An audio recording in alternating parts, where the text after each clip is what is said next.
Pemirsa, banyak kalangan menilai penerapan sistem zonasi dalam penerimaan peserta didik baru atau PPDB tidak tepat karena kualitas sekolah belum merata. Apakah sistem ini akan diubah atau terus dilanjutkan? Berikut wawancara Metro TV dengan Menteri Pendidikan dan Kebudayaan Muhadjir Effendi.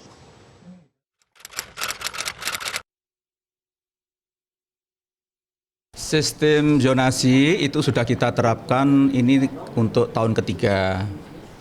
Dari waktu ke waktu sudah kita adakan perbaikan-perbaikan, penyempurnaan, dan memang dari tahun ke tahun selalu muncul saja ada masalah.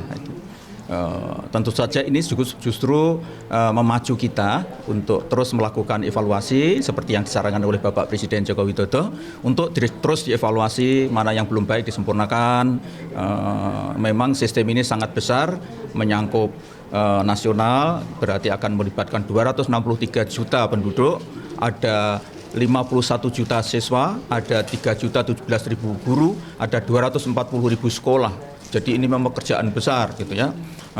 Karena itu kita sangat terbuka dengan berbagai macam kritik, saran gitu, termasuk reaksi dari masyarakat. Selama ini itu akan kita catat dengan saksama dan untuk kita gunakan sebagai perbaikan di tahun-tahun berikutnya. Tapi pada prinsipnya menurut saya kita telah membuat pilihan untuk jangka panjang, yaitu pendekatan zonasi atau zoning system sebagai strategi pembangunan SDM kita melalui sektor pendidikan.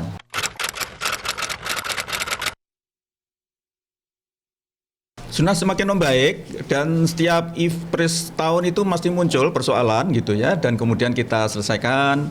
Tahun lalu misalnya itu kan soal SKTM, surat keterangan tidak mampu ya dari masyarakat yang ternyata banyak yang dipalsu ya. Karena itu mulai tahun ini kita hapus, nggak ada lagi SKTM gitu ya. Kemudian juga sekarang yang saya tahu ada ketidaksinkronan antara mekanisme pendaftaran misalnya pakai online dan yang offline. Kemudian juga masih adanya protes dari masyarakat merasa haknya untuk mendapatkan sekolah favorit tidak terpenuhi gitu ya. Nah, itu semua akan kita tampung dan akan kita gunakan untuk pembenahan untuk tahun sistem PPDB, terutama untuk sistem zonasi tahun berikutnya. Tidak ada. Jadi surat keterangan miskin sekarang cukup bersumber dari data yang kita miliki, yaitu dari siswa, dari keluarga pemegang PKH. Ya. Kartu dari keterangan PKH itu adalah keluarga yang mendapatkan santunan atau pelayanan jaminan sosial dari Kemensos, dan juga yang mendapatkan KIP, anak-anak yang mendapatkan kartu Indonesia Pintar. Kemudian juga masih dibuka peluang ada dari sekolah, keterangan dari sekolah bahwa dia memang dari keluarga miskin.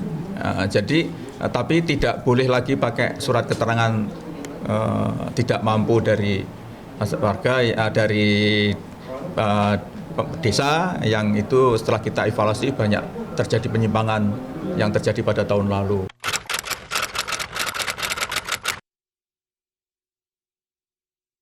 Justru karena pertama masih ada anggapan masyarakat yang untuk berburu sekolah favorit, dan kemudian sementara masih ada wilayah tertentu yang belum ada sekolah yang dianggap favorit itu, maka ada ruangan yang diberikan yaitu jalur prestasi yang kemarin 5% dan sudah kita sesuaikan sesuai dengan arahan dari Bapak Presiden supaya diperlonggar. Sekarang kita naikkan intervalnya menjadi 5-15%. Artinya kalau daerah tertentu menampung siswa berprestasi 5% sudah cukup, ya sudah, jangan diperbanyak. Tapi untuk daerah tertentu yang masih konfliktual, yang masih banyak tekanan dari masyarakat untuk mendapatkan layanan yang punya image sekolah favorit itu, maka masih rentangannya antara 5-15%. Diperbolehkan.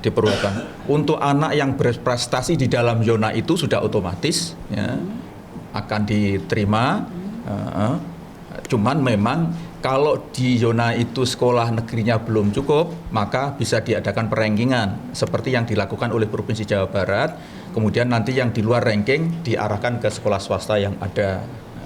Dengan catatan nanti pemerintah juga harus bertanggung jawab memastikan bahwa sekolah swasta yang ditempati anak-anak ini harus baik kualitasnya. Karena itu tugas pemerintah daerah harus memperbaiki, ikut membantu perbaikan sekolah-sekolah swasta ini. Sementara yang dari luar yang ingin masuk masih diberi ruangan tadi itu antara 5 sampai 15% tadi. Intinya itu pokoknya zonasi itu adalah untuk membangun ekosistem yang baik dalam sistem pendidikan kita. Ekosistem yang baik itu gimana? Ya kalau ada sekolah, kemudian yang sekolah itu ya yang ada di sekitar situ gitu, yang paling banyak gitu. Ya, kalau kemudian ada sekolah yang ternyata masyarakat di situ malah nggak bisa sekolah di sekolah yang ada, yang banyak sekolah anak dari luar, bagaimana kita bisa membangun ekosistem yang sehat gitu ya. Karena itu tugasnya apa? Ya harus segera diratakan kualitas, kemudian sebaran guru. Makanya tema besar kita sebetulnya kan sekarang ini pemerataan yang berkualitas. Kalau meratanya relatif sudah selesai, tapi terjadi disparitas, ketimpangan, ada kelompok masyarakat yang tersegregasi, tersudutkan, berada di dalam sekolah yang isinya itu kumpulan anak-anak yang tidak mampu dan tidak secara akademik kurang karena memang gizinya juga kurang. Kemudian ada satu sekolah yang berada di kasta tertinggi gitu ya, istilahnya Pak JK menyebut kastanisasi itu. Di sini ada sekolah yang disebut favorit, kumpulannya anak-anak pinter. Kenapa pinter? Karena sebagian besar dari keluarga kaya, ekonomi bagus, punya akses fasilitas pendidikan yang sangat memadai. Tapi ini semua negeri.